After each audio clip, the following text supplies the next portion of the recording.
everyone. What's up? Hello, hello, hello, hello. I am Kelly Doesn't Fall for Fascists Keen. And I am Dawn. At least let me get in front, Glenn. Another good moment. Two great Yes, moments. yes, At least you guys don't fall for fascists line. It's that's just like very funny. one of the best in the whole season. Yeah, definitely. And the cheers as well. That was like, yep. Oh my Very good. gosh. So we're back for the penultimate episode. Yes. It's I still can't believe these seasons are like or 6 episodes. I wonder if they're gonna make them longer going forward since the Carol and Daryl are basically it now. Yeah, I mean, Dead City is 8, which is the Negan and Maggie one. Oh, yeah. They've got 8 episodes this season, so give us 8. Yeah. It Yeah. just would feel a bit better, a bit more time to breathe because everything did feel a bit rushed. Let's be Yeah. honest. Yeah, like, I'm glad they're not doing these 16 episode Yeah, seasons with, like, where every other episode is an hour and a half. yeah, yeah, I mean, basically, the garbage people were created to fill space yeah, yeah. because the Uh-huh. pacing was so bad. That's really bad. Yes, it So, was. I'd rather have too little than too much, you know? Yes, I agree. I agree. At least be compact rather than bloated, Yeah. which is, which The Walking Dead did feel a lot. But I think a lot of the problem with this season is because they had to they had two streams crossing. Never cross the streams.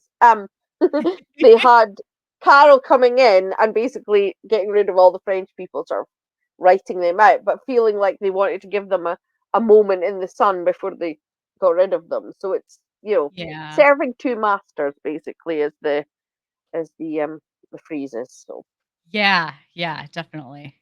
Um, well, this episode is called Vouloir c'est pouvoir, which means, what to want is power. yeah, or yes, apparently it's a common phrase in France, an idiom that sort of means, if you manifest it and you'll get it kind of thing. Gotcha, okay, gotcha. Yeah. And before we get into it, I just want to say, first of all, welcome back. Welcome if this is your first time joining us. We are the Daryl Dixon podcast on all the podcast apps. And if you're listening to this and you were unaware, we also are on the Cyborg Queen Media YouTube channel where we also host all of our other podcasts. And you can see us talk and you can see Dawn's awesome hair. She has the coolest colored hair in the world. Um, and you can see our director of human resources behind me right now Yes, yes. too. Keeping a good eye on making sure there's no shenanigans going on. Yep, yep. She's happily chewing on her bone, keeping an eye on me. Apparently, I'm a little in trouble with HR right now at the moment because so she has Yeah. to keep a close eye.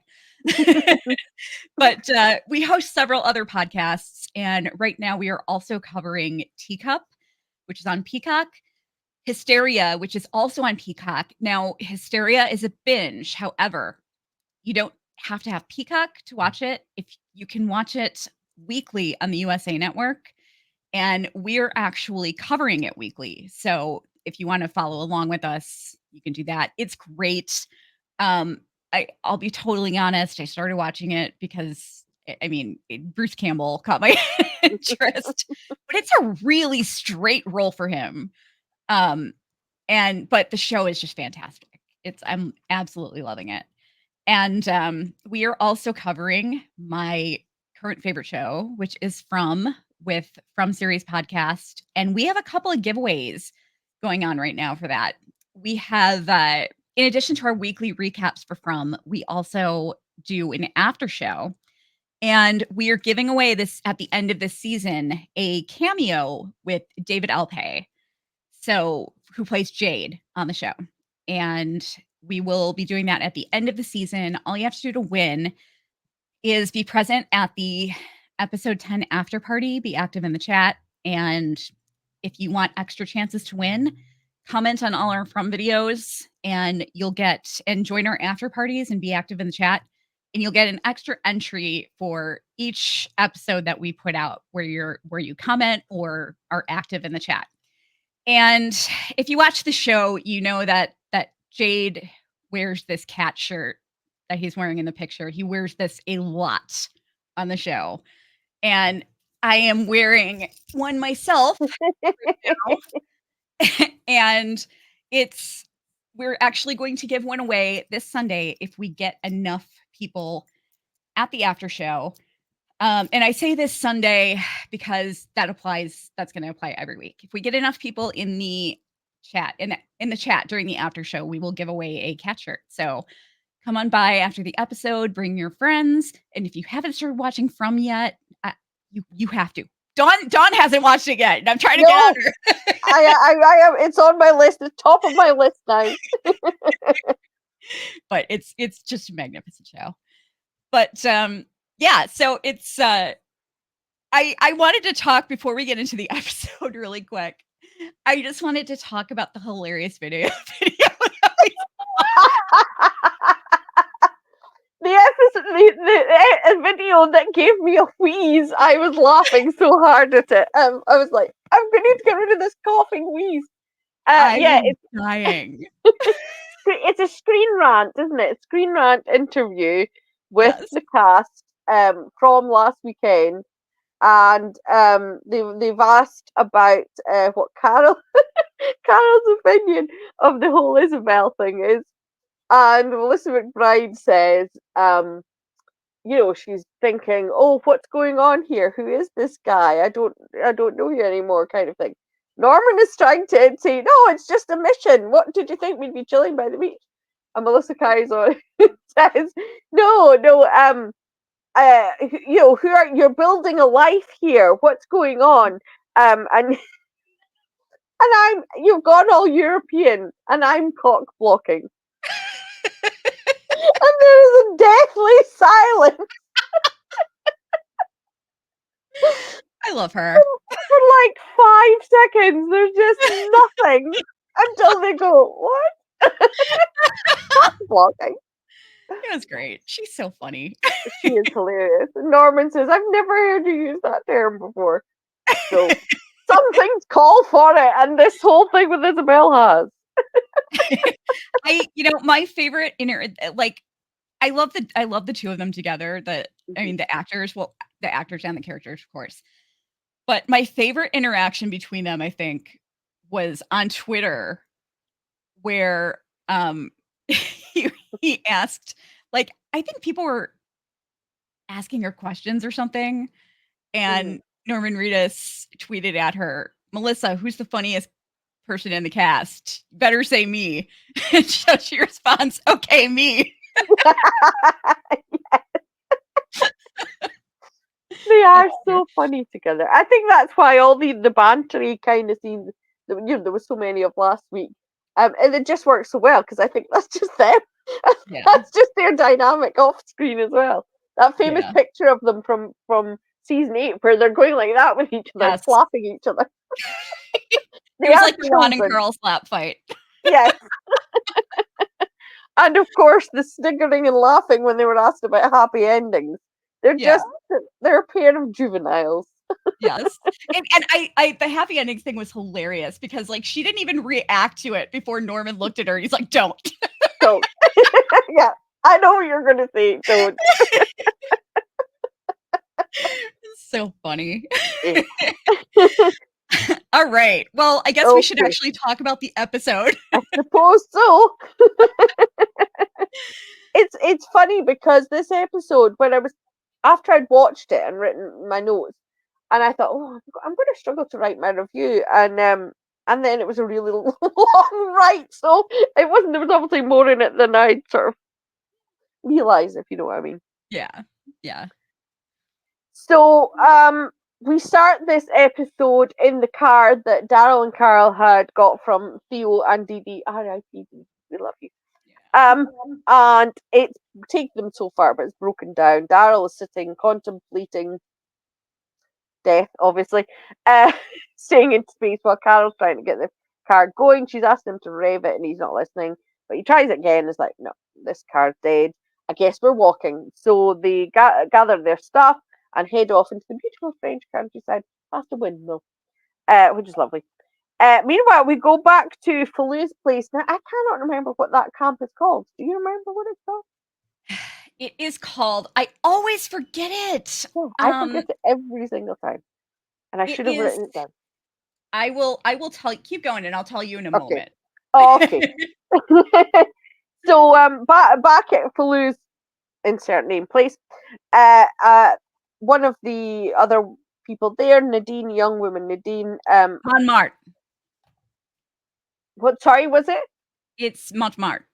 Montmartre? That's it, Montmartre. Okay, thank you. At Montmartre, um, Fallou and this young woman, Nadine, is saying, he's asking how, she asks how Bastien is going, and she says it's hard. Everybody's trying to understand what happened at the nest. Obviously, everything's fallen apart. Some people have ended up back there, who've escaped the nest. And Fallou says that Lasang lost his way, and he took good people like Emile with him. But we move on, and the woman asks, "Where's Laurent? You know, how is he okay?" And Fallou says, "Laurent is a symbol for what the future offers, and he still is, and he's safe with us. So he's Fallou is keeping him safe at Montmartre." And just then there is a knock at the door, and we see as the door rises, someone on their knees. It's Codron. He has survived the nest. Hooray! We love Codron. Yes. He's on his knees and you know, hands in the air. He's completely saying, "Look, I'm here uh, as a not as an enemy, not as a threat." Fallou drags him inside and is saying, "How dare you come here after everything you've done?" And but Codron asks for a chance to explain. He wants to say, you know, he wants to give his explanation for why he's changed, but they're not giving him a chance. However, Laurent is watching, and he comes in and says, "No, Codron saved our lives." He tells them about when they were out on the road at the end of season 1, that he could have killed them and didn't, and he actually killed the other guards and let them go. So Codron explains that he has, escaped the nest, but the nest is gone. And the woman and again, another lady, I've forgotten her name. I'm terrible, isn't Sonia. it? Sonia, that's it. Sonia, who we saw last season. I love her because she plays quite a big part in this. And Yeah. she's like, "No, I'm not having any of this." She's like, "Well, good. I'm glad Lasang." This is because he says Lasang, Janae has had Lasang captured, and she's like, "Well, good. That's what he deserves." Go on, Sonia. Um, and she, Laurent asks, "Did Daryl and Isabel get out?" And Codron says he doesn't know because, he didn't see them. But he did meet an American woman who was looking for Daryl. I love that. And he Yes. said, "But we got separated." And Laurent just says, "What's her name? Carol?" Yay! I love it. I love Yeah, it. I love that he knows if there was a woman looking for Daryl, it's Carol. And it Yes. makes you think, what did Daryl say to him? What stories did he tell about Carol? Which Yeah. I love that idea. Um, so we see Carol and Daryl, they're now walking through Paris. Carol asks, what is Daryl going to tell Laurent about Isabel? Daryl says, "The truth. What can you tell them?" But he says, at least he's coming back with us. I've got that. I've got a future for him. That's something positive. But then Daryl asks about Ash, which is so funny. Every time he brings it up, it's like Carol says something, and then he's like, "So this guy." He's like, your friend, Ash, bringing back a kid wasn't part of the plan. Is he going to be okay with it? And Carol's like, yeah. It's not all awkward. It's going to be great. Yeah. Yeah, sure. Yeah, it's all It'll be good. fine. Yeah. And he was completely expecting a kid. He wasn't expecting you, Daryl. Yeah. Um, And they're trying to get to the racetrack where they'd left the plane and Ash, and they're walking through this field. This is one of my favorite bit. One of my favorite bits of the episode. And Carol, it's like when they're walking away from the nest that Carol's like trying to speed up, Yes. and she's trying to get in front of Daryl, and he won't let her. And she's like, let me speak to Ash first because he's not going to be comfortable with you. And Daryl's like, he knows you were looking for me though, doesn't he? Just like, well, um, so Carol says, she tries to sort of pivot and say, no, look, he's lived alone. He's not used to people. Just let me grease the wheels a bit. And Daryl's like, look at this place. He says, it's so open. I don't want you to take any dumb risks. Which I thought there was a great line. It's just like, how do you think I found you? Yes. I love that. Yes, exactly. Come on, point out, Carol, how much you've risked to come and get him. Yeah. But eventually she says, look, okay, I may have embellished a little, and Daryl says, "What you lied? What did you say? I was your brother or something?" And I she felt said, like that was I felt like that was a deliberate "Yes, nod to the to everyone insisting that they're their brother. siblings. Yes, their brother and sister." I feel like that's the whole reason they brought it up so they could go no. And I was like, "No, why would Yeah. I say that?" um, and so she says, "Look, just let me get in front." Because he's like, no, I'm still coming. I'm still coming. So he's like, let me get in front so I can at least talk to him first. And I think this was like an unplanned moment as she tries to get in front of him. There's a tree branch in her way and it hits her and she goes, ow! Which you can see on the subtitles. Yeah. It says, oh, just a little, oh, ah. So they get to the hangar. Ash has boarded up the where they've kept the plane with corrugated iron, and he's built himself a nice little safe place. But when they go inside, and Daryl's about to step foot inside, and Carol's like, "No, wait," because she knows Ash, and yeah, he set a trap. So she sets off the trap so they don't get caught in it. Go inside, no sign of Ash.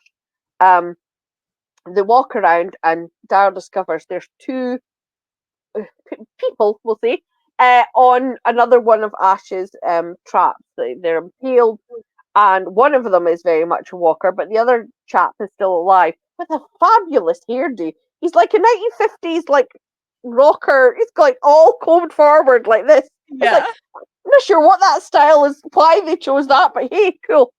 Um, and so Carol interrogates the guy and says, what where's Ash? And they say, oh well, he never came back. He left and he never came back. So they don't know where he's gone and what exactly has happened to him. And this chap begs them first in French and then in English to put him down. So Daryl does that, and then we get a flashback to Ash at Maison Mère, running from walkers. Why he was there, we don't know. We'll never find out. Yeah. Very strange. That whole thing, I'm like, did they cut something? Did they run out of time? Or did they just go, oh, it doesn't matter. It's not important to the plot. Just, Yeah. I don't understand that at all. yeah. So weird.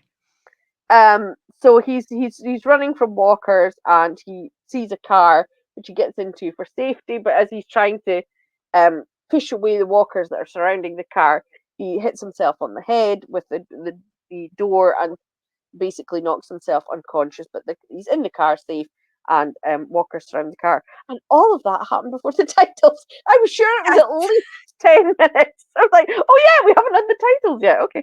Oh my god. I have to say I actually there's something that I enjoy about seeing people like get minor head injuries and just get knocked out from them Yes. because I feel like that doesn't happen enough. Like they No. get a head injury and they're fine. Yeah.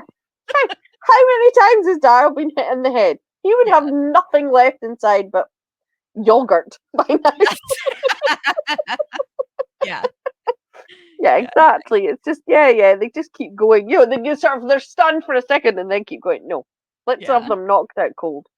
Um, so they Daryl and Carol continue on to go into Fallou, and they're this place. I can't remember what it's called, but it's beautiful underground, almost like the Sistine Chapel type painting. Stunning that they're walking through. Lovely. Obviously, they just went, "This is pretty. Let's just have them walk through this." yeah, um, and Carol is really worried about Ash, and she says, "These people, do you think they'll be able to help us find him?" And she says that Ash is not like us. He's gentle.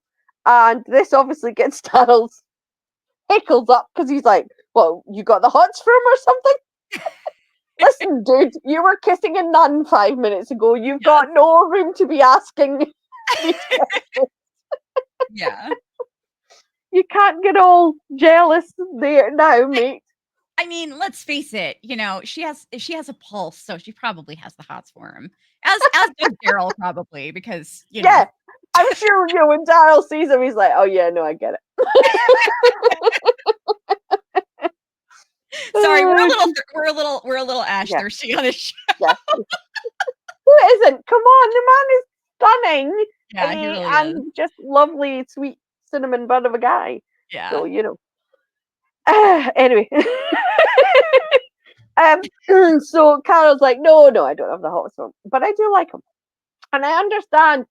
So I think somebody else pointed this out to me that um, in Carol's history, from what Daryl has seen, the two guys she went out with were very gentle, kind guys.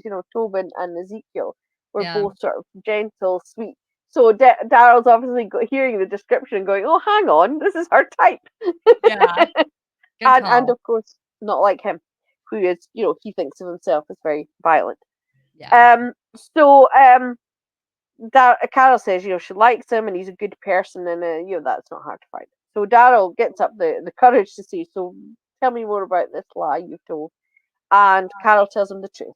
She says, "I said I was looking for my daughter." Um, and I just loved, and Daryl goes, "Sophia," like which other daughter? But I loved hearing Daryl say Sophia's name. It feels like it's been a long time. Maybe it hasn't, but it just feels like it has. And I was like, "Oh, Yeah. Sophia." Just takes you back to season 2. Um, and Carol says, "Oh, I don't know where this lie came from. I was searching for a reason, and I like that she said this, thinking about you, thinking about everything we've been through." And then she says, "Oh well, yeah, maybe I do know where it's come from," and I love that because it's reminding us, the whole Cherokee Rose moment that we saw, the flashback in the first episode, that is how they connected. That is where their bond comes from. That's how she developed a love for him. Whether you romantic or not, but because of how he was about Sophia, looking for Sophia and being unrelenting and looking for her and wanting Carol to have hope. And so, it kind of makes sense that Sophia was this thing that happened to them both, even though she was her daughter. It did obviously begin to feel to Daryl like she was something to do with him, and he feels this terrible guilt that he didn't find her alive for Carol. Yeah. Um, sorry, I keep losing my for some reason my earbud keeps just Oh, slowly starts going popping out as I talk. Um, so we see Nadine meets them at the door, and she welcomes Daryl with a hug and lets them in. And there's Codron sitting at the table eating. And Flu and Sonia are watching him and asking him questions about exactly what's happened. Um, and they said, "Why did you come here after everything that's happened?" And he said, "Well, I had nowhere else to go," which is sad. yeah. And Sonia says, "So have you had a change of heart?" And Codron says, while he was locked up, he had a lot of time to think. And he thought about his brother Michelle, his parents, his men, and they're all dead. And everyone he wanted to protect, and they're all gone because of him. And I thought that's really interesting because that's something else that Daryl feels all the time, and it really Yeah. shows the sort of the parallel to to Daryl, and even to Laurent later on. We hear him Laurent say a very similar thing, that these people, that they just take on the guilt of all these other people that they couldn't have saved, but it's on their conscience. Yeah. So Carol and Daryl walk in, and Laurent runs up to Daryl and hugs him, and he immediately looks at Carol and says, "Carol from the Commonwealth, right?" Love it, love it. And she tells her he prayed for her. Quite funny, he prayed for her and Judith and RJ and Ezekiel. He's Laurent isn't interested in Connie, apparently. Like, Stop. we shouldn't talk about that because Connie is actually but Connie is Banana's favorite. Oh no! Oh, well, we better not say that. Yeah, but she's definitely chewing on her bone right now. So well, no, okay. I say that because she was like, she's not really very interested in TV. Like she was when she was a puppy, but I was watching, like, I was going back and watching old seasons of The Walking Dead. And I was watching the episode where Virgil found Connie. Oh yes, and it was revealed that she was alive, and Banana just stopped and just stared at the screen, and then, like, as soon as Connie was off the screen, she walked away. So I say, like, wow, Connie is Banana's favorite character. Your favorite character. Well, there you go. Yeah, that's fascinating. I wonder what the psychology of that is. I've no idea. Why? I suppose know. it's just like humans, isn't it? We just Yeah. somebody attracts you. So Daryl sees Codron and is obviously a bit suspicious. He hugs hello, and Laurent asks where Isabel is. So Daryl says, I got to talk to you for a second. Not that it's obvious what's happened, but okay. Yeah. And Carol watches sadly. So while Daryl's off with Laurent, Carol's sitting with Fallou, Codron, and Sonia, and they're sort of discussing everything that's gone down at the nest and what's happened. And Fallou asks if the rumors are true that Jeannie is dead, and Carol's like, yes. She should have gone, yeah, I did it. It was me. That's exactly. But she's very modest.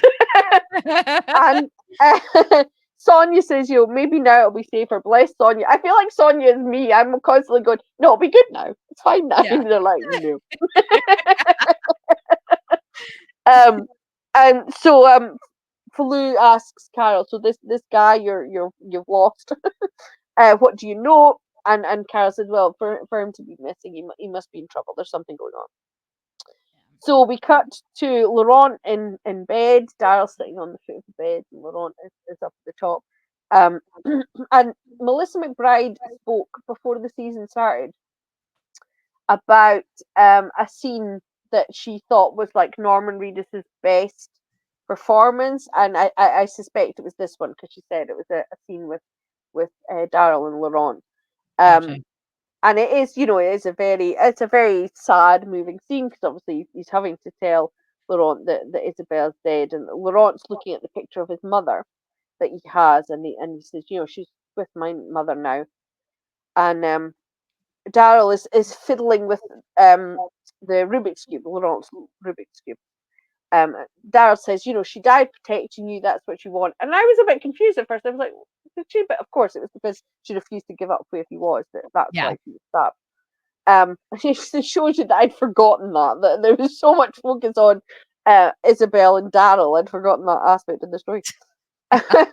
And Laurent says, she's dead, like Sylvie and the sisters. It's all my fault. And it's he's saying, it's a terrible thing to think of a world without them. And Daryl just goes, yeah. And then this, I have something to say about this. Laurent says that to Daryl, oh, she loved you, Isabel loved you. She told me. And I'm like, why would you tell a 12-year-old who you were in love with? Yeah. That's not right. Yeah. I don't like that. Yeah. Seems very strange. Yeah, you wouldn't be going, by the way, I'm in love with him. Okay, Yeah. so course. And Daryl says nothing in return again. There's another awkward silence where he just fiddles with the Rubik's Cube and gives it back to him. So I think now that he's had several chances to say it back, and he hasn't, that we can be pretty certain he doesn't love Isabel. Yeah. He had feelings for her, he cared about her, but he didn't love her. And it's possible that that moment where he's sitting there with Laurent, the feeling he is it's not awkwardness as well, but maybe it's also guilt that he didn't love her back. And if we take what Norman Reedus is saying, that it was an experimentation, Daryl was just experimenting, that maybe he feels bad, that she loved him and he was just like, oh, let's try this.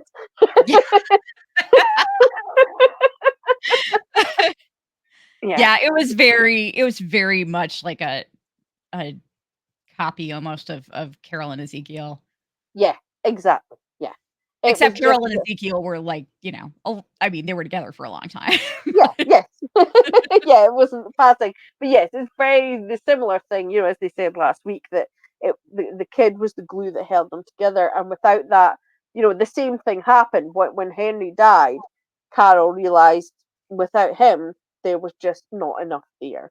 And I think obviously Daryl realized that as well very quickly, that just without Laurent, they didn't have a future together. He didn't have enough healing for her, Yeah. which is a shame, because she threw away her nun vows for him.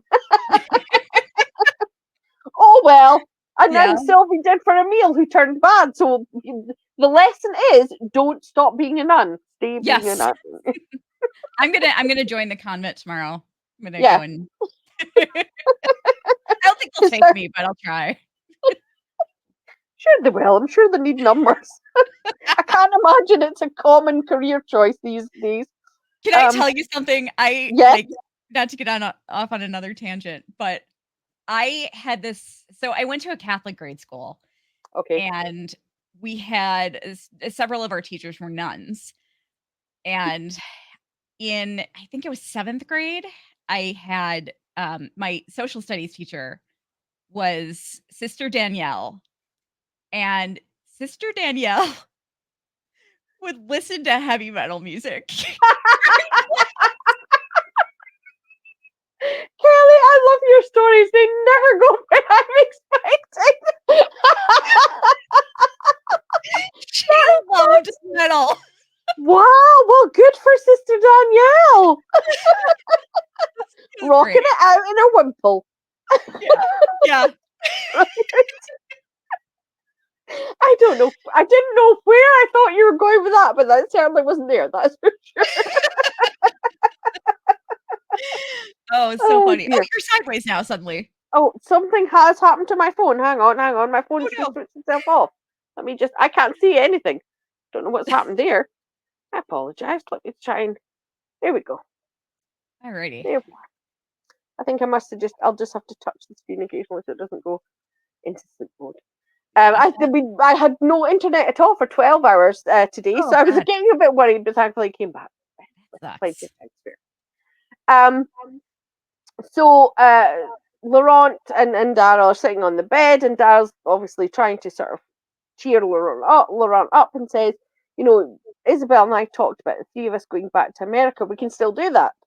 And Carol has a plane. Well, she has a friend with a plane, and that's what you will do. And there's this moment where Laurent has this dreamy little smile, and he's like, "Do you think there's a day when all this will be over and kids, you can go to school with kids, and we can go and see a movie and ride a bike?" And Daryl's like, "Well, we've got a lot of that stuff at the Commonwealth. I can reach it to ride a bike."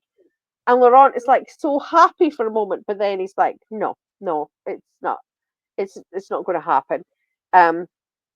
And he says, "I should stay here, and you should go back home where you belong. That's what you always wanted." And then Daryl says this line, and again, I hate this. "You're wrong. I was wrong. That's not what I wanted. That's not what I want. That it's not what you want either." So Daryl, what do you want? Because I'm very confused. Yeah, I am too. I don't understand that. It's like when he said to Isabel, I found something here, and she said the same thing. All you wanted was to go home, and he said I was wrong. Why were you wrong? Yeah. Because right now you're still trying to go home. So what was wrong? Why? I need somebody to explain that to me because I don't understand. He's a confusing man. But so anyway, but Laurent's not convinced, and Laurent says it's different, and Daryl says, "Why?" Laurent's like, "I've got friends here. I'm happy here, and you'll be happy too when you go home." Daryl's like, "Are you sure?" He says, "Yeah, yeah, yeah." So Laurent turns over, goes to go to sleep, and says, "Good night." Basically, this conversation is over. But as Daryl walks away, we can see that Laurent is crying. Next morning, this is a great little scene. This because it was completely not necessary, but I really liked it.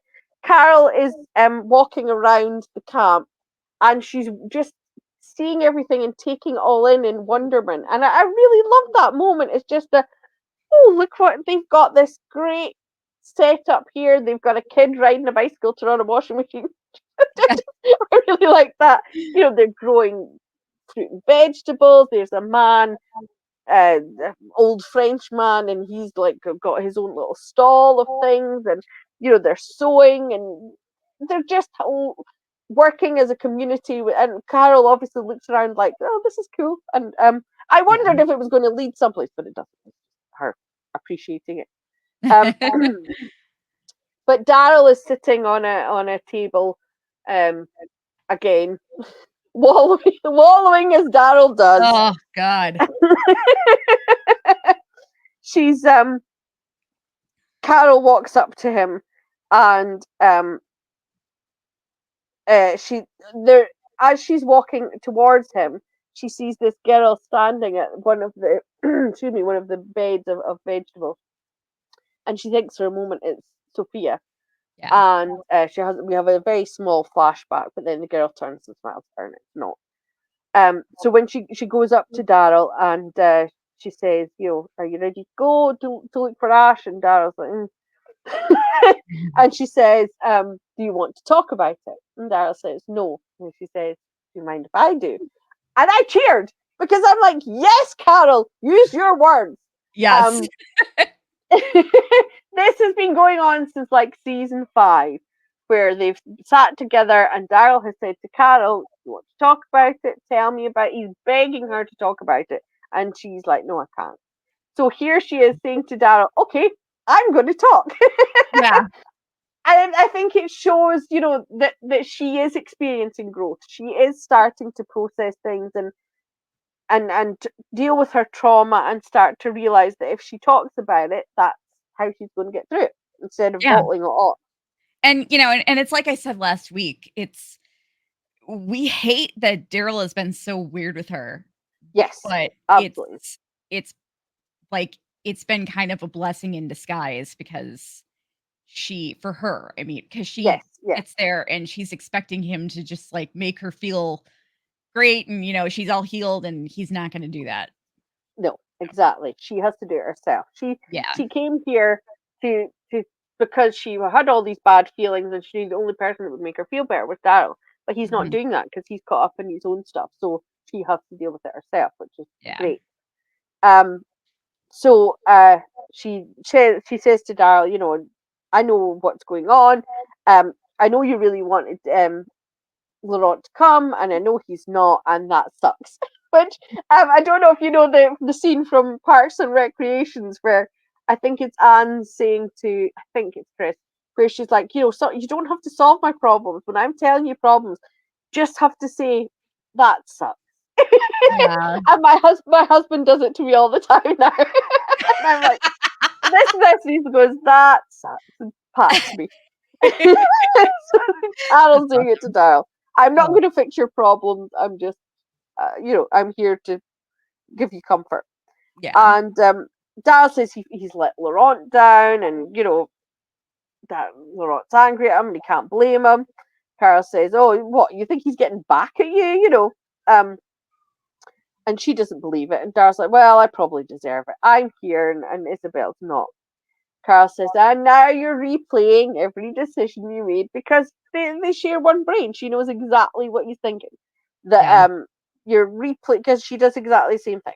You're replaying every decision, rethinking, is there anything I could have done differently? And I love that Daryl goes, yeah, it's a pretty long list. I was like, yes, kissing her is right at the top of that list. And Carol says, well, you and me both, they're both in the same situation. That they beat themselves up so much for everybody else's death. And I was thinking about the scene, the fight that they had in Find Me, and where Carol is saying to Daryl, you have to stop doing this. Everybody's death is not your fault. It's not always on you. Yeah. And she needs to do that for herself as well. I mean, Um, he blames himself for Henry's death, and yeah, and I can actually see why he would, yes, because he could have done things better. yeah, yes. Um, but I still don't think he should blame No, himself. no. Interestingly, just yesterday I saw on Facebook somebody had posted a couple of pictures from season 1 of the main show when Sophia went missing, and they were saying whose fault was it, Rick or Carol's? And most people said Rick's. So I was like, okay, yay, it's not Carol's. But Yeah, a lot of people said it was nobody's fault. It was just one of those things. yeah, But I think it's interesting that audiences often will just blame the women. They yeah. always will. Oh yeah. So There's yeah,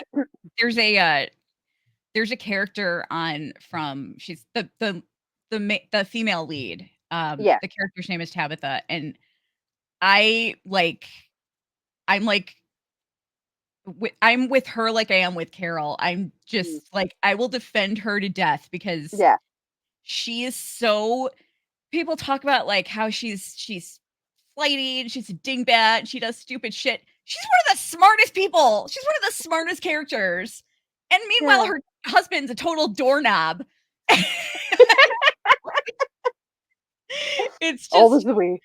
yeah, it's crazy like how much blame female characters get for Yeah, stuff. It's it nuts. really. It's why it's good when it's an all female, practically all female cast. Then, Yeah. you don't have the same problem where the men get away with everything and the women are getting all this hard shit Yeah. from the audience. Um, so Daryl says, he's obviously getting a bit philosophical, and he says, why us? Why have you and me survived this long? And Carl says, luck. Darren's like, well, bad luck. And Carl says, it's hard to tell the difference. And I think it's that, survivor's guilt is a classic thing.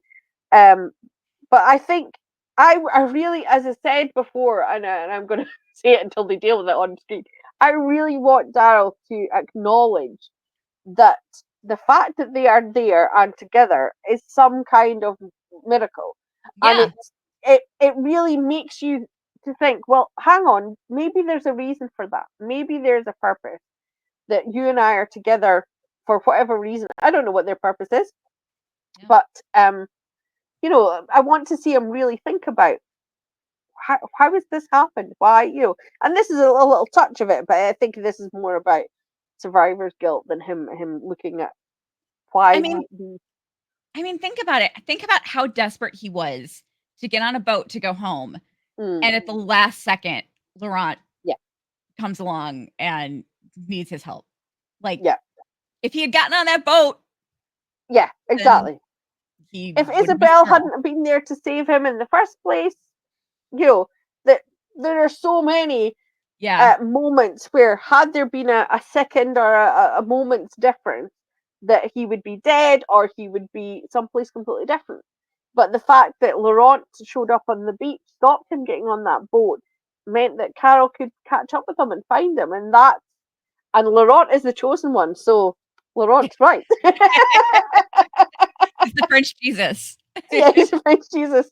So he's acting as a what's the word? Not a vehicle, a vessel. That's the word. A Yes. vessel for God. So he's a vessel for God. So God wants you to be with Carol, Daryl. Pay attention. Which reminds me, I posted on social media that I mentioned last week.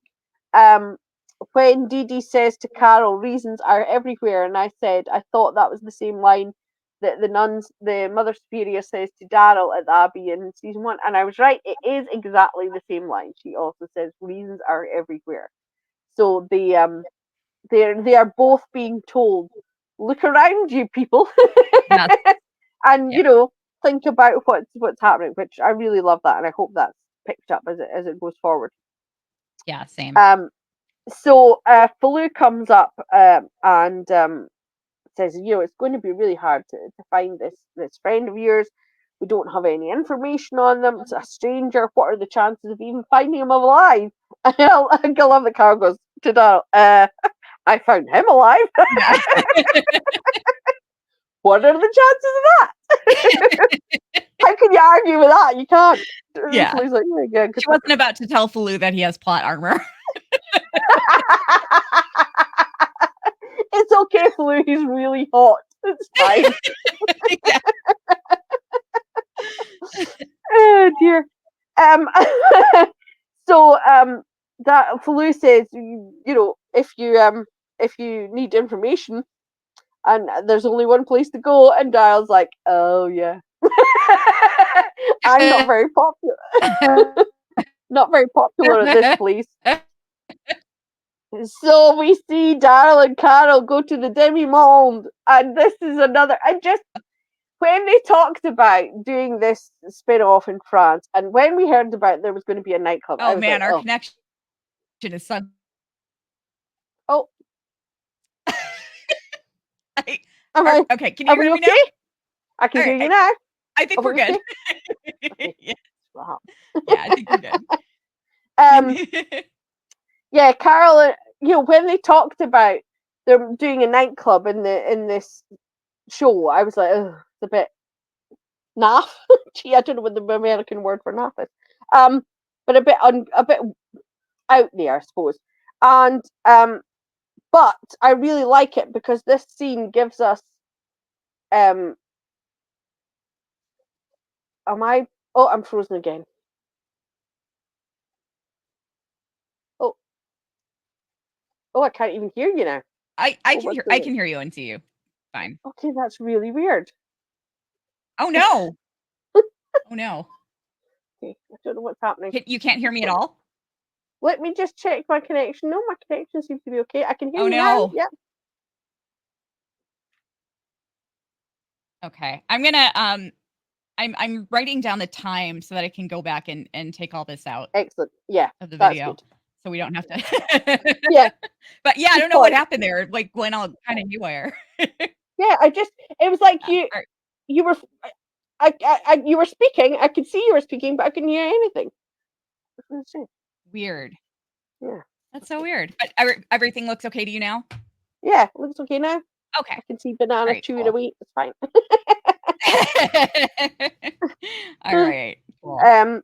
Yeah. So the idea of a nightclub is a bit like a post-apocalyptic nightclub, but Yeah. they also talked about when they're going to this doing a spin-off. They wanted it to be new and fresh, and this is new and fresh. That's not something you're ever going to see in the main show. Is this Yeah. nightclub with drag queens and bondage guys? Yeah. So I really like that they did that, and Carol's reaction as she's walking through it is fantastic because she was married to a controlling, abusive man. There's no way she was going to clubs like this in her old life. Yeah. Yes. She is out of her So element. yes, very much. And one of the women comes up and propositions Daryl for a good time. I tried to look up what she says in English, but it was just something like, "Do you want?" And but I assumed we understand Oh, the I meaning can't remember. from her body language. We get the gist. Yeah. Yeah. I And knew he I said, knew what she said to Carol, but I I missed what Yeah. she said to Daryl. I totally missed It that. was it was a really weird sentence when I translated it. It was just, but it was some want was in there, so she was obviously Gotcha. saying, "What do you want anything?" Um, and she's she backs up onto Carol and grinds on her a little, and then as she pulls away, Carol grabs her wrist. She's stolen Carol's knife, and Carol's like, "Nope." Yeah. Carol's like, "No, thank you." Um, so they walk through the Demimonde, and I meant to say as well that Lady Marmalade is playing through Yes. this, which is a nice thing. But why this episode was not called Moulin Rouge, I don't know. I They should have. know. That was so weird. Yeah. Anyway. Yeah. Um, Weird. so they go in and Daryl says, "Des paysans," right? And Carl's like, "Yeah, Love sure." it. We can see that a lot of Janine's men are there with their weapons. Of course, when Daryl was there in season one, there were no weapons were allowed in, but things have changed. They've all got their weapons on them. Um, and he sees Anna, and she's hanging the Mona Lisa up in I love it. yeah, At least it has a home. yes, exactly. She's like, I don't want any of this money stuff. Let's have a Mona Lisa. Yeah. And so there says the line that's in the trailer, and which is the only way I will see Daryl Dixon. Daryl Dixon, I heard you were dead. He's like, nope, not yet, thanks. And I love when they have Daryl being sarcastic. He's like, yeah, I love what you've done with the place. Yeah. She's loosened up the rules. Rules are so British. And the people want to be free, especially French people. So she invites Daryl and Carol to come and sit with her. And a lady and a man on a Yes. dog collar Yes. Love it. comes and brings them champagne. He's obviously one who has not done what he's told, and he's now being punished. And so they sit down, and Anna says that even though Quinn didn't understand that the way things are, some of his men needed some persuading. Here's the guy in the collar, and Carol says, "Oh, you're very popular with the guerrier." And Anna looks at her like, "And you are?" um, recognize a queen. And she says, "When the queen dies, the bees scatter with the honey." Because Anna's pragmatic, and she was just like, "Hang on, somebody else dies. There's a lot of loot to be had, and I want in on that business." Just Yeah. like Quinn, she's all about the business. Um, and she like says, "And who are you?" And then Daryl's like, "She's a friend of mine. Leave her alone." No, he doesn't leave her alone, but that was. Um, but I really like the way Anna's like, "Oh, another friend. What happened to the nun?" She. It's like Daryl can't keep hold of women. Oh, man. But Daryl says she's dead, and then she looks concerned and she asks about Laurent, and she obviously does care a bit about Laurent, so he's saying that he's fine, he's safe where he can't, nobody can get him, and she says, "Well, I did what I had to do because of obviously the last time when they encountered her, although she let them go, there was problems," and she said, "I'm sorry for if there was collateral damage." And Daryl says, "Okay, make it up to us if you can help us." Um, the she asks Carol, and how exactly did you get to come to France? Carol's like, "I'm not telling you." But Anna says, "That's funny because you arrived just when a plane came, and of course, a plane is such a rarity. Everybody's Mhm. interested in that, and everybody wants it, so they want in on that action." Yeah. And while they're talking, Carol's keeping an eye on the bar where all the men are, and she sees somebody's brought in two gas canisters, red. So she says, So Anna says, um, I sent men to track down that plane. Of course, that's the ones that were pierced, Yeah. that Ash had severed, and they never came back. And Carol says, Dara says, sorry, what about our friend? And Anna's like, well, okay, I'll put out a word and we'll find out what's going on. But Carol's too distracted and she goes over to the bar to, and she asks about this canister. Where's this come from? Anna asks her men, and she says the two guerriers brought it in and it was loot from Maison Mère, which, by the way, is not what it used to be. There's nothing left. Yeah. So, so Daryl says, "Oh, we need a car and weapons." Carol's like, "No, we also need weapons." Um, so back with Fallou, Codron is picking a strawberry, and Laurent comes up to him, and Laurent, being the walking Google, tells him that did you know the strawberries have vitamin C? They help prevent scurvy. That you can get scurvy on land, and this is something I never thought of until we saw this. Laurent asks Codron, "Have you ever tasted bananas?" And I was like, "Oh yeah, because even we get no bananas growing in France." Yeah. Um, my mum vividly remembers her first banana just after the war in the Mm. UK, because that was, they'd never had them before.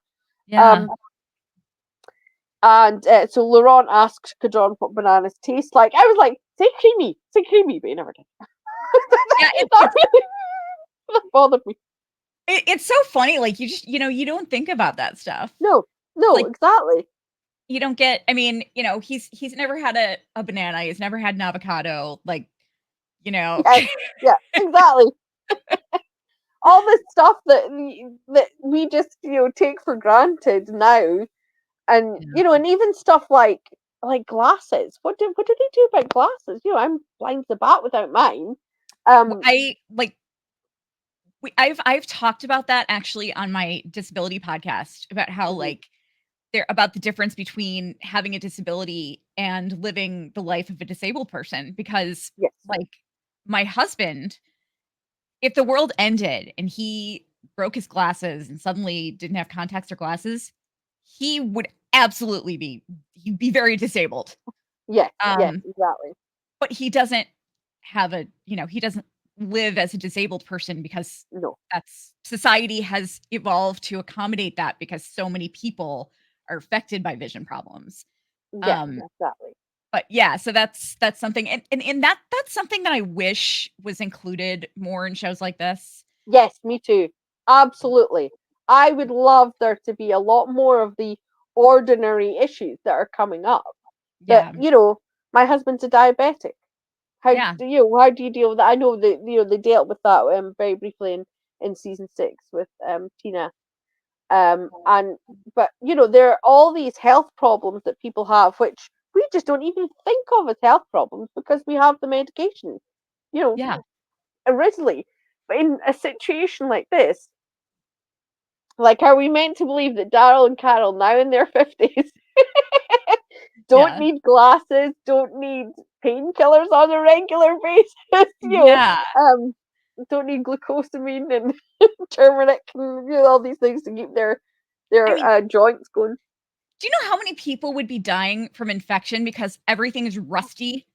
Yes, exactly. Yes, and what's oh gosh, what's the water poisoning in the there was a recent BBC adaptation of War of the Worlds where several characters just died from water, from drinking water that was tainted. Yeah. It's just there are a billion ways to die when you don't have modern facilities, and I wish that these shows would talk about that a bit more. And they're all about the big dramatic, oh, he bled out, he was bitten, but what if he just died? you know? Yeah. Yeah, I would love to see a character similar to my husband who has, like, the outbreak starts and there's nothing wrong with him. He's Hmm. perfectly healthy and he's perfectly capable. He's healthy enough he's healthy enough to survive and then, like, you see him a couple months down the line and he has to be taken care of because he can't see anything and he's Yeah, not used to not being able to see. Yeah. Yeah. I Yeah. would love to We see should something like that. we'll write our own. Yeah. Yeah. But yeah, I agree. I'd like to see a lot more ordinary stuff and a lot, let's not always be focusing on big evil people and just Yeah. life being rubbish. Yeah. So Laurent and Codron are talking, and he says, why did you want to kill? Laurent asks, why did you want to kill Daryl? And Daryl says, because he killed my brother, and I was angry. And Laurent says, yeah, because you loved your brother. And Codron says, anger is a disease. It makes you do terrible things. And Laurent, because he is a super understanding guy, says, so is fear. Fear also makes you do terrible things, which I just love that. Yes, I know he's like the special chosen one, but I like that, that it's what Isabel said to Lasang last week. What makes Laurent special is how he sees the world. He has a really inherent understanding of people and how they work and what drives people. And I said in my written review that I loved this scene between Codron and Laurent, and I would have loved longer. I would have loved the dynamic of these two together. It Yeah. was really interesting, Yeah. because Codron obviously believes, and he does believe that Laurent is working through God, and God is working through Laurent, I should say, and that there's something there that he's meant to do. And I thought that was a really interesting dynamic. I would have liked to see more of, instead of Daryl being repeatedly told, "You're his father, look after him." Yeah, exactly. Yeah. And Codron explains that why he saved Laurent, that he believed what he said when he said God loves us all, and he said that for the first time I felt God was watching to see what I was going to do, and what choice I'd make. And Laurent says, well, you did the right thing. Um, but Codron says, yeah, but I still hurt you, and I beg your forgiveness. And Yeah. really sweet, Laurent says, oh, I already forgave you. I just hope one day you can forgive yourself. Also, please say that to Carol and Daryl, Laurent. Yes, please. Can we just have Laurent hanging around Daryl and Carol and acting as a therapist for them, please? Because that would be really good. They need some Yeah, therapy, and I think he's the guy to do yeah, yeah, I agree. it. So uh, just at that moment, there's a commotion outside, and Lusang and Jacinta arrive with their mix of people from the Nest and from Maison Mère, their new formed army. And Codron immediately hides Laurent. The two of them hide in the scaffolding. As Lusang comes in and says to everybody, "Put your guns down," and there's nothing to worry about. Which that's what people say when they come in with Oh, guns, yeah. isn't it? Yeah, exactly. Um, so when we cut back to Maison Mère, and Daryl and Carol are arriving in their jeep, and I shall hand it over to you. Alright, yeah, so they show up in their Jeep and, they see all the guards dead. They start walking through the tunnel, and she kinda goes into one of the offices to have a look around, and she finds the tape recorder that Daryl recorded in the pilot episode, which it like, just another weird coincidence, you know? Yeah, exactly. Yes. Um, Yes. he comes in and interrupts her and, to bring her to, like, this plexiglass wall, this area that's kind of, like, encased by plexiglass, and, there's just a mess of walkers behind it, and she starts searching all their faces, and she doesn't see Ash. So, they then look out the window, and they see a bunch of walkers swarming a car, and so, obviously, they know that there's like, even Daryl says, "There's something alive inside there." Um, Oh, so I they just have to say, she pocketed the tape recorder. She put it Oh, in her did pocket. she? I missed Yes. that. Okay. So I watched it back several times because I thought, what did she do with it? But you can see she puts it in her left pocket. So that might Oh, come up again. okay. I didn't realize I missed that suddenly. For some reason. So, yeah, they hurry out to the car, And then we cut back to Fallou's camp, and the nest people are still looking for Laurent.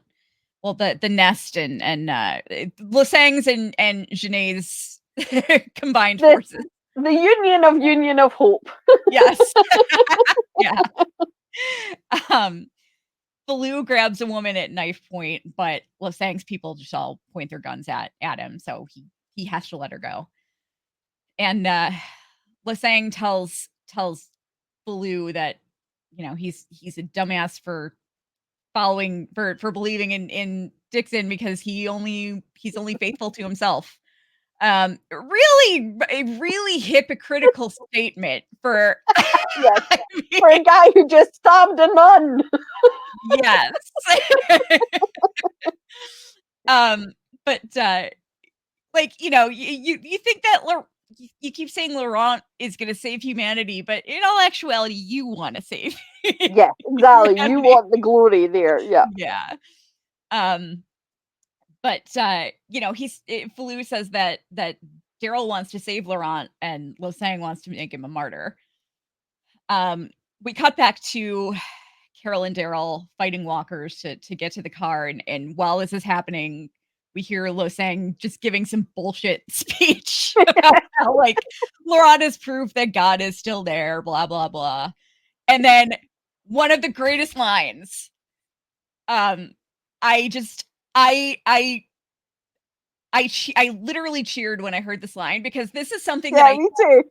this is something that I've said so many times whenever I've gotten into arguments with people about like religion or whatever. Like, I always say there's nothing wrong with faith, Hmm. but in order to have faith, you have to believe in something without proof. Yeah. And Fallou says, if you need proof, you've already lost faith. Boom! Laying down Boom, the mic drop. motherfucking truth. And he rightly gets a round of applause. Yes. Yes. I love a Spartacus moment. I love that when and Sonia starts clapping. Yeah, and then Yep. everybody else joins it. Yeah. Yeah. Um, yeah, everyone starts stomping and clapping their feet, and it was a great moment. Um, and and that honestly is like, and that's the problem. Not to start trying to get down on religion or anything, because I know it's an important part of some people's lives, but that right there is the basis for all of the problems that religious wars and religious conflict Mm, has caused. yes, Is not being able to draw a line between truth and faith. yeah, And and there's that's nothing wrong with faith. Fallou and Lasang represent the two kinds of religious people, the religious believers you have, where Lasang has a point to it. He has an end focus, and he has a whereas Fallou believes just to believe, to have Yeah. hope, to feel something, Yeah. and that's the difference. That people who believe just for that feeling of belief, they don't need anybody else to believe it. They don't need to prove to the world this is true. They just believe, and that's enough. Yeah. And that's a healthy version, and then you see what happens to Lasang if you take it further. Yeah, like, and to just give an example, like, I think we all have faith in something, I think. Like, I Totally. have faith that my husband isn't cheating on me. Yes, exactly. Um, I mean, if, like, I can't prove that he's not, No, exactly. but I have faith that he's not. But if I felt like I needed proof, then I would be going through his stuff, and, I'd be, like, Yeah, checking his phone to see if he's cheating on me, you know? Like, that's a that's where really the good problem comes example. in. Yeah, perfect Yeah. example. Yeah, yeah. That's the problem. There's nothing wrong with faith, and you don't need everybody has faith in something in their lives, Hmm. Yeah. and that's okay. You just have to realize that it's faith and that you don't need proof to have faith, but you can't assert it as truth. No, exactly. That's the main difference. But yeah, it was just a great line. Yeah, I'm glad they gave Fallou a moment like that because I loved Yeah, him. for sure. So Carol and Daryl make it into the car, and Ash isn't looking so great. But I loved this. Carol is like Carol's like, "Don't worry, we're gonna get you out of here." And Ash says, "I'm gonna get you out."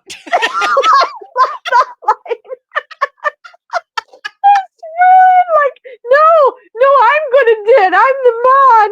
I'm gonna save you. And she's like, yeah, okay then, dude. You can't even see straight. Yeah. It just shows the kind of sweet guy Ash is. Yeah. Yeah, for sure. Um, so Carol continues to examine him, and, she tells Daryl that she only has 1 round, and, Daryl then finds a case full of serum arrows in the car, and, he very smart thinking.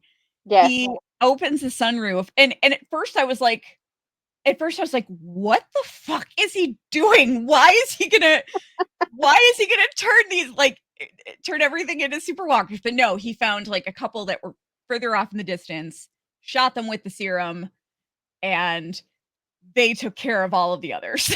Yeah. And even though we didn't see it, it was so cool. It was such a cool scene because, Yeah. like, it was just you heard this just I mean, the sounds outside were just ridiculous, and the car was drenched in blood. Yeah, you just splatter blood on the windscreen. And Yeah. there's a little moment where it cuts to inside the car, and Daryl's sitting in the back seat and Ash is in the front, and Ash it's like he's drunk because he's just looking at Daryl like, and you are, what's so worry? That was hilarious. Manish doing some background acting because it wasn't part of the scene. He's just like looking at Daryl like, what? Yeah. Yeah, Well exactly. done, Manish. Um, so yeah, it's, everything kinda quiets down, for a second, and then suddenly the car shakes, and the 2 super walkers bust in through the windows, but they take him out, and, Ash asks, "Where's Sophia?" And Carol just says, "Let's get you out of here." And, the 3 of them leave the car. They're basically just, like, stepping over walkers. I mean, it's just It's very funny. it Ash takes this gigantic step. He can barely stand, and he has to like step over 3 people. yeah, Tiptoeing through. it's like a walker flood, basically. Yes. Um, they get back to Ash's little hideout, and, Carol makes sure he's okay, and then Daryl pulls her aside to talk to her. And, they go and sit down in the bleachers, and he tells her that he thinks that she should tell him the truth, and she says that she just wants him to get healthy before she breaks his heart. And, Daryl asks her why didn't she just lie about something else, and she said she had to be convincing, so she made up something that she wished was true, and also he lost his son.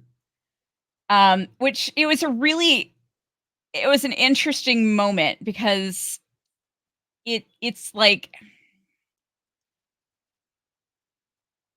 I mean, it shows you right there how much Daryl means to her. Like, Yeah. if she could equate like, put him on the same level as her daughter in order to Yeah. be Yeah. convincing, Yes. you know?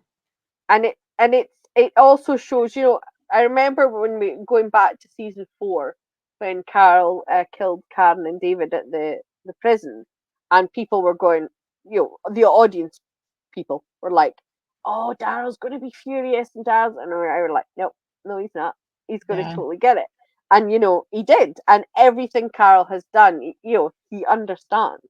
He may yeah, not agree with her, but he completely understands and accepts it. And that's the same. Even though he's like, "Well, explain it to me." He's not mad at her. He's not judging her. He just wants to understand why she did it. And desperation, yeah, just total desperation. How desperate she was to get to him, that she would use this pain that she has to connect with Ash to get him to go. That was the level of desperation. yeah, yeah, for sure.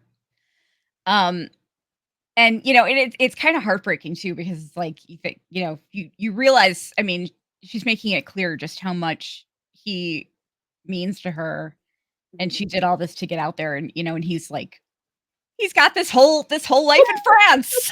Yes, and he wasn't maybe not going to bother coming home. Yeah. Yeah, exactly. It's Oh gosh. it's heartbreaking, and I hope that they talk about it some more. I have to say, this scene also, myself and there's another caroler who are big fans of Ted Lasso, or were big fans of Ted Lasso until the last episode, which was awful. And there is a Oh. scene in that in which Ted and Rebecca, the male and female leads, are sitting in seats in bleachers exactly like this, and they have a conversation where she's begging him to stay and he says no. So we had some deep flashbacks of like, oh no, this is going to be really painful. Then it wasn't Oh okay. gosh. Oh no. Why must showrunners do this to us? Anyway, that's Yeah, another topic. exactly. Um, but, so yeah, Daryl tells her to go get him ready to fly, and he'll go find some fuel, and he kinda gives her, like, a little affectionate squeeze on the knee and Yeah, that's cute. smells her. Um, Daryl then goes back to the Demimonde to talk to Anna Valerie, and, she leads him over to Laurent and Codron, and, Daryl's immediately like, "Why the fuck are you here?" And, Codron tells him that Lasang came to the camp and has some of Shanae's people with him, so he brought Laurent there. And, so Daryl thanks him, and he tells Anna that he needs her help, and they walk off together. And, she tells him that she can get him the fuel that he needs. She then tells a guy named Max to load him up with as much ethanol as he can carry, and, she's very much in charge here. Yes. Um, and, Daryl tells her that he's taking Laurent to the US, and one of the greatest lines, like, from Yes. anything, Yes. Anna says, "There'll be another Genet before long. At least you guys don't fall for fascists." Love it. Love it. I love that it's a dig about France. It's a dig about certain American presidents. It's just fantastic. Yep. I it was so great. So great. You're very funny. Yes. So, yeah, they take off, and, Carol is back with Ash, and, he says, "I take it she's not coming," and asks her if she wants to talk about it. And Carol starts crying and apologizes to him, and Ash said, "It's so easy to blame ourselves," and while she was gone, he kept thinking about how the trip helped him get past the guilt that he was carrying about Avi and forced him to live again. And, he tells her that she did that for him, and he's only sorry that it didn't end better for her. And it's just like, oh god, that had to be a knife in the heart for Carol. Yeah. But Um, it's interesting because I think that maybe Carol hasn't realized that that's what she's done for herself as well. yeah, She said to Ash in that first episode she was stuck and she couldn't keep on being stuck. She had to do something, and so she did. She's moved forward, and she's trying to live again, and that's what she talked to Dee Dee about. And Dee Dee was telling her you have to find reasons to live, and you have to find happiness. So um, I really like that. I hope that Carol is realizing that's what she's doing, is yeah, got to move forward and live again for herself. yeah, I hope so. Um, Back at the Demimonde, Daryl is arguing with Laurent about him going to the US, Mm. and Laurent wants to stay at camp, but Daryl tells him it's not safe there. And, Laurent says that Fallou will find a new place, and he's got friends there. And Daryl is, like, getting really upset. Yeah, Like, he's really attached to this kid. yeah, And, he's like, "You'll make new friends. There are kids there. I'm there. Carol's there." And but he says he can't go because everyone he loves dies, and he doesn't want Daryl to die. That was really sad. That was sad. Yeah. I Um, think you'll find Laurent there. It was all Daryl's fault, but it's okay. Everybody yeah, died because of Daryl, not you, but that's okay. Don't worry. yeah. But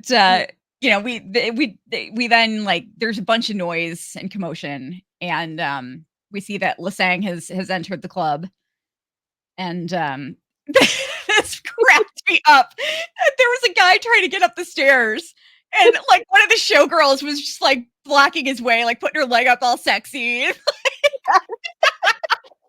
And Alice is distract them, so she's just like, I'll just shimmy. Yeah. It was so funny. I loved it. Um, but where was I? Yeah, so Lasang storms into Anna's office, and she's like, "Oh, you must be the Hope guy." And Lasang demands to know where they are, Daryl and Laurent. And she says they basically disappeared. Jacinta then suddenly finds a passageway through the catacombs behind one of the paintings. I don't know how she spotted this. I didn't really It quite was catch that. there was a fringe on the one of the lamps, and it was moving with wind. So she put her hand up Oh, and felt that there was a draft coming around one of the paintings. okay, gotcha. Um, so Daryl and Codron and Laurent have already made it into the catacombs, and they hear Lasang's crew, and they split up, and then Lasang's group basically does the same.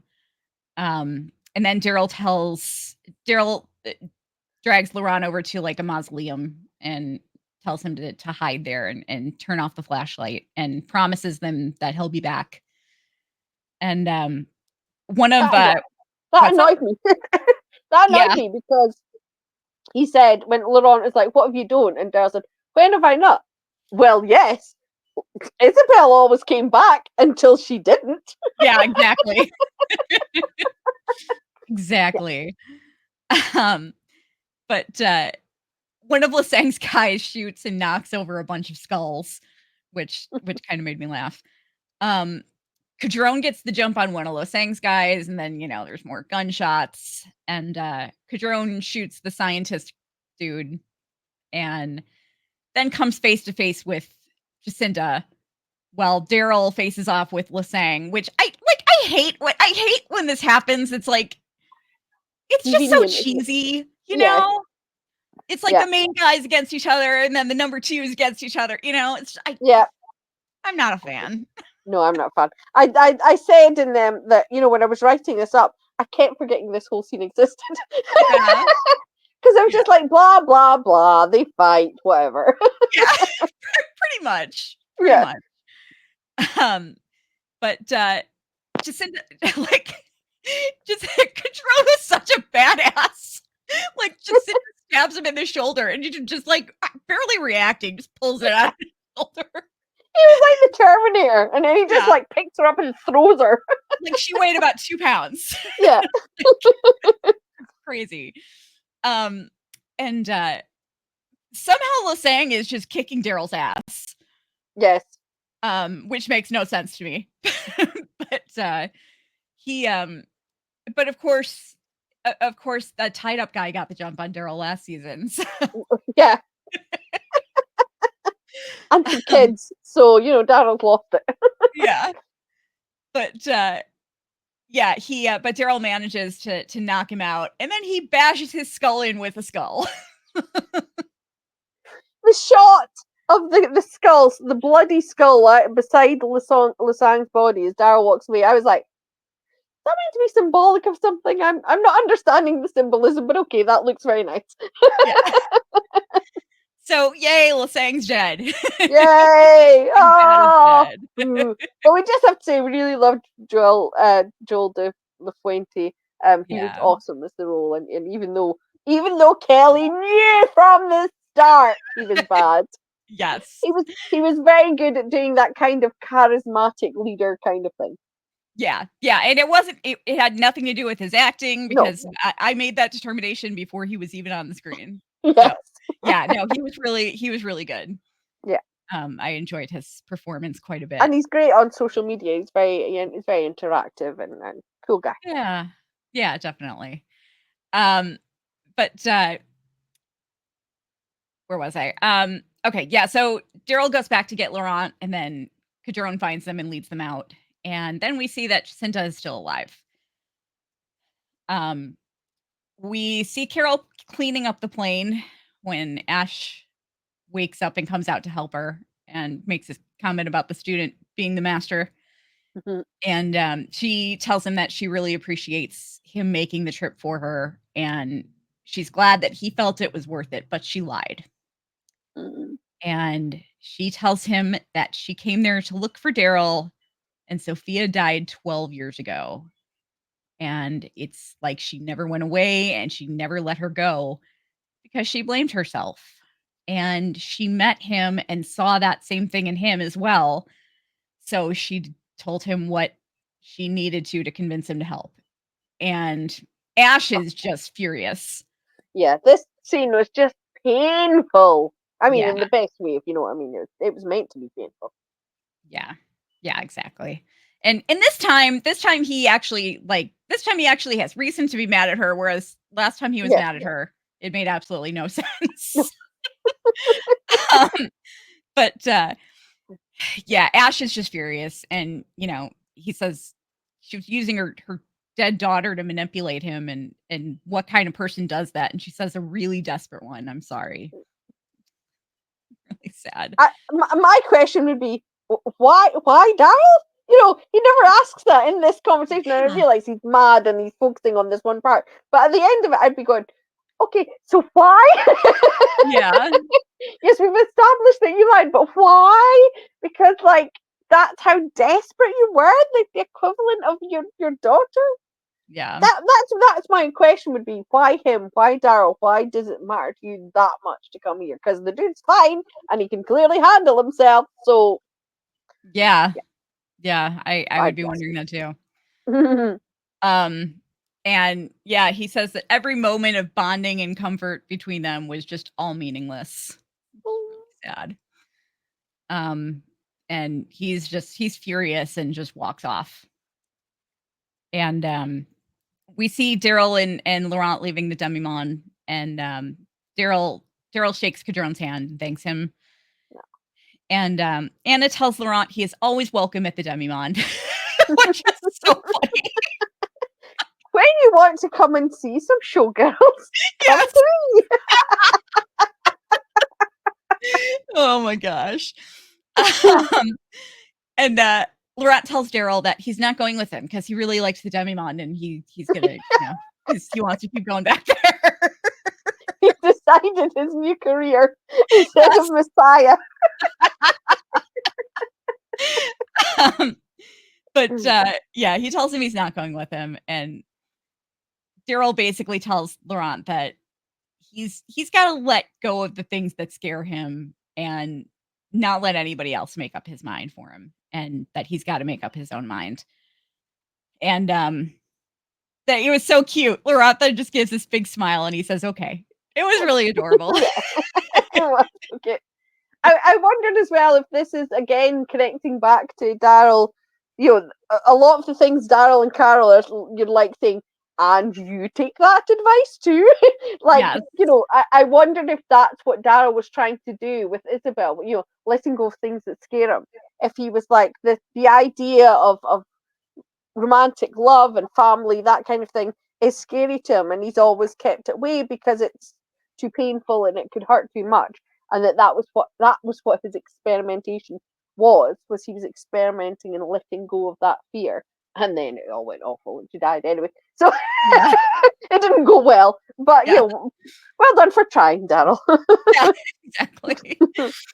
Um, but yeah, so they drive off and they arrive at the plane, and Daryl asks Carol how her talk with Ash went. And she said, "Not so good."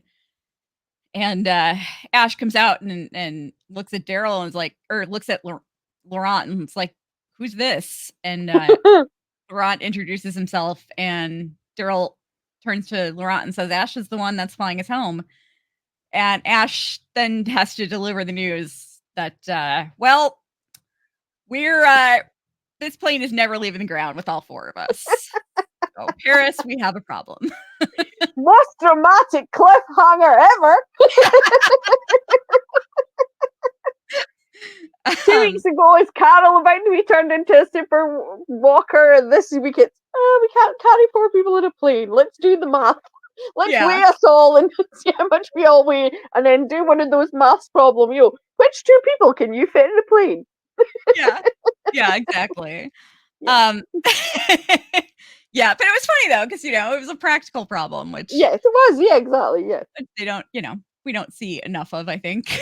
Yeah, no, I agree. And there was that in the when Laurent and Ash meet, and Ash is very standoffish and closed off and suspicious, whatever. And of course, Laurent is so open emotionally, and he just goes up to him and is like, "Hey, I'm so excited! I've never been in a plane." Yeah, And you can then see the flashing neon sign above the two of them, like, there's there's a connection. There's a man without a son. There's a boy without well, he's got Daryl, but Daryl doesn't really want to be his father. yeah, yeah, exactly. Yeah, kind of see where it's going there. Yeah. But yeah, I mean, I really liked this episode. It kind of had it had a little bit of everything. Yeah, yeah. I liked that. As I say, there was a bit of a more focus on Codron, who we love, and a bit of Fallou. These other characters that have kind of that we could have had a lot more screen time. We could have had a lot more screen time with Codron and Fallou, and find out. I mean, we know nothing about Fallou, and I want to know all about him. So, I um, know. Yeah, I really like him. He's one of yeah, I mean, he's one of my favorite yeah, characters from in the Walking Dead universe that's been introduced in yeah, several years. So he's yeah, just so great. absolutely. And Yeah, I'm glad he got such a great moment. Um yeah, Eric Ibere, is that yes, his yeah. last I name? think that's Yeah. yeah. He's so good. He's just so Yeah. good in the show. He He's just has fabulous. so much presence on. He doesn't have to say much, and he just Yeah. is so powerful a presence on screen, and he just seems. And then when you see him being interviewed, he's so smiley and so, really sweet guy. He seems to be, so that's always nice. Yeah. Yeah. It's the one that talking about that, the one that cracks me up is Romaine, who plays Codron. Because Codron is just so Yeah, he's sweet. he's he's just so stoic. Yes, And Romaine is not like that at all. so sweet. Romaine is the biggest Carol and Daryl fanboy ever. He's Yeah. so excited about them, and I love that. It was really cute. It's so Yeah. weird to see him with hair. I was like, "Who's that?" Oh, it's just Romaine. Yeah. Yeah, he's just a big goofball. It's kind of funny. I Um, mean, I'm glad they had this. The Carol tell Ash herself, and it wasn't forced out. I'm yeah. glad they had her make the decision to tell him, and because obviously it was going to come out at some point, and she would have known that. She would have to tell him at some point. I suppose she could have kept the lie up and just said, "No, I didn't find Sophia, but here's a guy. Here's a guy I met." Um, but yeah, I'm glad it was dealt with, and it was Ash's response was totally reasonable. Although he does start sort of he picks up a wrench and starts hitting things, which was a bit like, oh, that would set Carol off, from her past with Ed, seeing a guy get angry like that. He wasn't doing it at Carol; he was pointing away from her. Right. But seeing someone get uncontrolled like that with anger would be really upsetting for her. But she deals with it all just very calmly and Yeah. Yeah, for sure. Um, so who's getting your suspenders and angel oh, wings this week? okay. Well, I mean, come on. There's only one choice for Angel Wings, and that's. Well, no, that's not true. I was going to say Falou, but you know what? I'm going to change that. I'm going to give it to Codron because the way that when Lasang comes into the camp and Codron leaps into action, gets Laurent out there, and he's got a spade. He is ready to, give his life for Laurent, and that is such a turnaround. Fallou has always been awesome, but to see Codron turn around like that, and The Walking Dead has a terrible, terrible habit of all the big bads will show a tiny bit of humanity right at the end, and then they'll get killed. Um, so I really like that they're having a bad guy change to a good guy and keep him around for a while, and I think that's good. So I'm giving Codron my angel wings. My suspenders, which were mentioned in one of the interviews last week when when Melissa was asked about Carol's opinions about, is Daryl changed, and she's like, I know, you're this different guy, and Norman went, he's wearing suspenders. Yes. So he acknowledges that's weird. Yeah. I think I'm going to give them to Jacinta because she is she's like the evil voice in Lasagne's ear. She's been pushing him along to do more and do more. And even though she got a real hiding from Codron, she's still alive. So she's the evil that continues. So I'm giving it to Jacinta. What about you? I am I'm gonna agree with you on the angel wings and give it to Codron because he really was kind of the MVP Yeah. of the episode. My suspenders I'm given to my buddy Lasang. It's the last time I can give him suspenders. So. Very true. Yes, good point. But I mean, yeah, he was very suspendery in this. Well, he's kind of the opposite of suspenders because he was weak-willed, and manipulated into putting his faith into a terrible path. So, boo Lasang. Yeah, for sure. Yeah, we Joel will miss you. Lasang, Yes. we will not. Not. Yes, exactly. See you never. Yeah. But yeah, what did you what did you think of this episode overall? Like, I think having watched it a few times now, I was a bit kind of. It's always happens when you're getting to the end, is that they're and they've done it particularly in an odd way this season, is that last week's episode felt like a finale, and so this one kind of, to me, falls a bit flat in between 4 and 6, but we're getting a lot of necessary plot movement. We mhm. have to get right. Okay, let's tie up Lasang's story. Let's tie up, the Demimonde. Let's introduce the fact that Laurent is going to fly back, and let's tie up Carol's lie. That's so a lot of things are tied up now because we don't have Isabel, we don't have Janae, we don't have Lasang. Carol's lies dealt with. So you're like, whoa, what's left to deal with? Yeah. What's going to happen in the next episode? Because we've kind of tied everything up. Laurent's going to try to sneak off back to the Demimonde.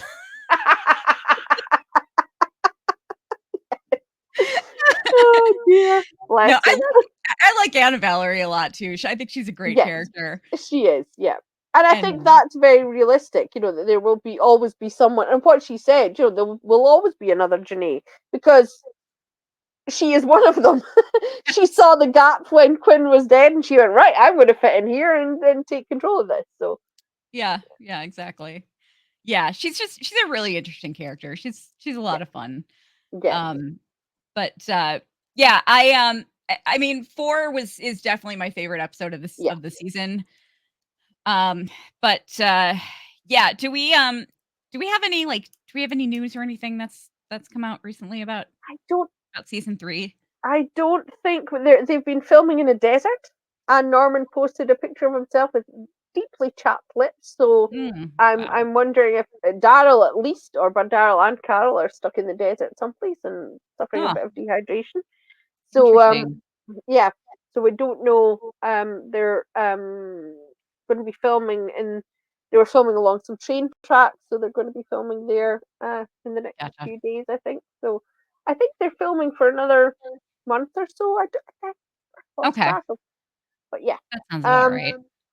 there was, there's still lots of little interviews coming out from last weekend from Paley Fest and New York Comic Con. They do a lot of press surrounding that, and people drop their interviews later. As I say, there was one from Screen Rant came today, so there's always a chance of it. But it's the same things. They're basically saying the same things that Daryl was experimenting with Isabel, and Carol's like, I don't know who you are, Yeah. and they've done a lot of talking about the reunion, and that it felt like it was like Norman said, the whole world stopped, the sound stopped, everybody faded away. It was just these two people in the world. The one thing I will say that I don't think we talked about this, or maybe we did, I can't remember, last week, is that Scott Gimple said at Paley Fest, yeah, no, we didn't talk about this, that they deliberately made Daryl out of character. So, that's interesting. Thanks for Yeah. that, Scott. Yeah. Five for five for five. Why would you do that? Yeah. Doesn't really make a whole lot of sense. No. The fandom falls in love with this character and they go, you know what, let's make him drop all the character traits that they fell in love with, because that'll be interesting and make it refreshing. No, it just makes us not like it. Yeah. So no. So it wasn't bad writing, it was deliberate writing. Yeah. Yeah. Very strange. Very But strange choice. yeah, we can talk about that kind of stuff more next week once the finale, we can talk about the season as a whole kind of thing. Yeah, for sure. All right. Well, just to remind you all, so we've got one more week left of this. Yeah. And just to remind you all about our other podcasts, we everything goes on our YouTube channel, so you can watch the coverage for any of the shows that we do. You can find that all on our YouTube channel. If you're listening, that is youtube.com/@cyborgqueenmedia. If you're watching and you want to know what our podcasts are, so you can listen in the car or whatever. So this is, Daryl Dixon podcast on all the regular podcast apps. We also have From Series podcast, Death Crunch, which is our Hysteria podcast. We've got our Teacup TV podcast, and we've also got, of course, the Antler Queens, which is the one that we started with, which is our Yellow Jackets podcast. And we've got some big news about that coming soon. Also, we're lining up some interviews with cast members from, so that's really exciting. And lots of fun stuff coming up. And if you're a fan of From, remember to join us for our Sunday after shows. We're halfway through the season, so we've got 5 more episodes left. But thanks everyone for joining us, and we will see you next week for the finale. Take care, everyone.